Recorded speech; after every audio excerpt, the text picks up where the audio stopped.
So service orders can be created a few different ways. The two main ways are being generated from a service contract and then being manually made. The ones generated from a service contract are like your preventative maintenance, your anticipated maintenance that is coming from a contract that you have a service level agreement for.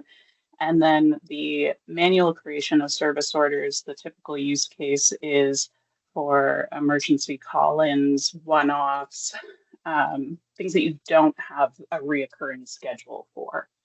So to do that, you're going to go to your service orders page.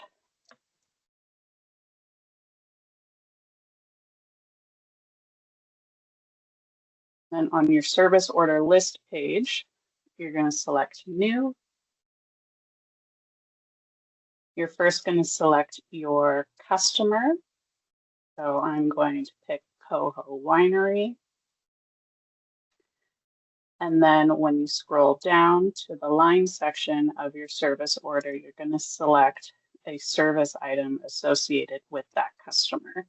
Because I have multiple service items for this customer and they're all at the same location, I have multiple to choose from.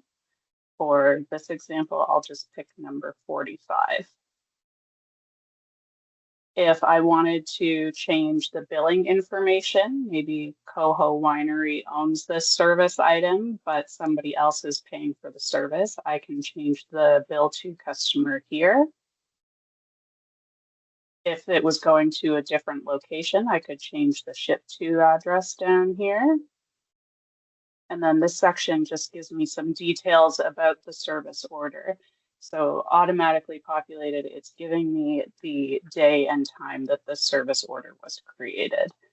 My work company is in the future right now, so that's why it's showing 2027.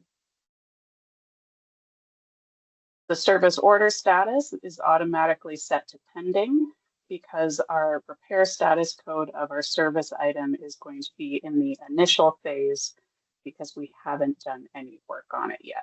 You can see its repair status code. The work order is pending. Now we've made our new work order for Coho Winery. We can see it is pending and needing to be scheduled and allocated to a technician.